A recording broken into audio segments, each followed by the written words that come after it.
Hello listeners, I'm Owen Carver, and this is Artificial Evidence, where we unravel the mysteries hidden in plain sight, because the algorithm knows. Tonight, we're traveling back to a time when life was lived under the fluorescent hum of neon lights, where the scent of pretzels and perfume filled the air, and the jangling quarters in the arcade were the sound of freedom. But the 1980s weren't all neon lights and leg warmers.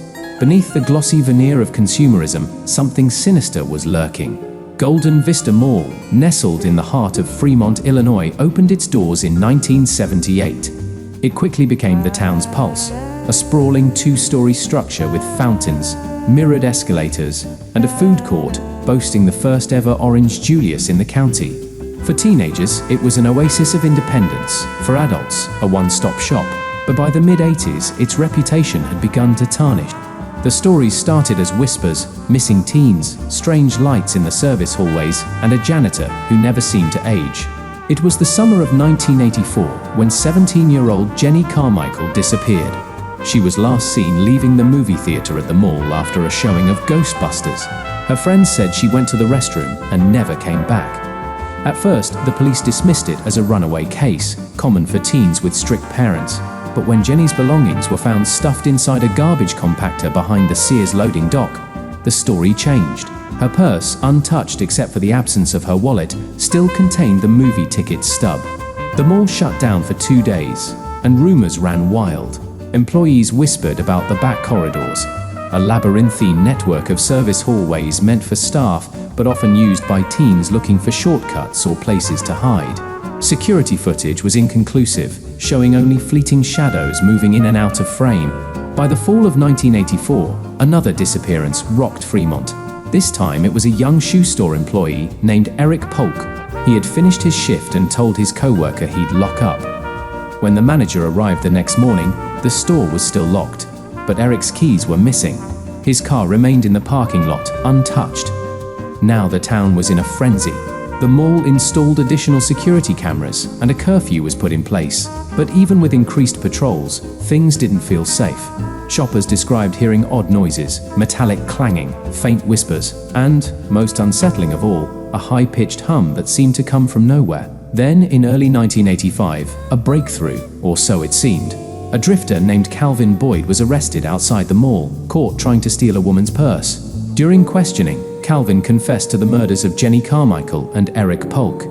He claimed he had followed them into the service corridors, where he overpowered them. But Calvin's story didn't add up. For one, his timeline was inconsistent. For another, neither body had been found. And then there were the items. Both victims' personal effects were discovered in areas of the mall that had been thoroughly searched earlier. Jenny's bracelet behind a trash bin in the food court, and Eric's name tag wedged under the stairwell of the east entrance.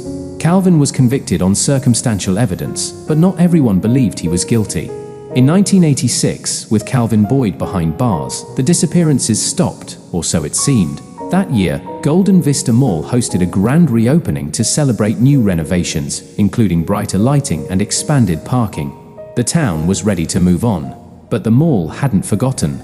During the Christmas rush of 1987, a maintenance worker named Raul Mendoza was repairing a busted escalator when he made a horrifying discovery. Inside the machinery was a human femur wedged among the gears. Tests later confirmed it belonged to Eric Polk. That revelation reopened old wounds.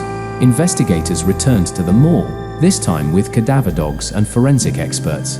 They found more remains, small fragments of bone and shreds of clothing scattered throughout the service corridors. A chilling pattern emerged. The victims were always found near areas where machinery operated, elevators, compactors, and HVAC vents. The mall's decline was swift after that. Parents forbade their children from going, and stores began to close. By 1992, Golden Vista Mall was shuttered entirely, a relic of both economic downturn and unresolved tragedy. But the story doesn't end there. In 2018, urban explorers ventured into the abandoned mall and posted footage online. The video, which went viral, showed graffiti-covered walls and collapsed ceilings, but something else caught viewers' attention. In the background, faintly visible in the dusty haze, was the outline of a figure. The explorers denied seeing anyone during their visit, and security footage from the site showed no intruders. What really happened at Golden Vista Mall? Were the disappearances the work of a single killer or something stranger? Theories abound, from cover-ups to the supernatural.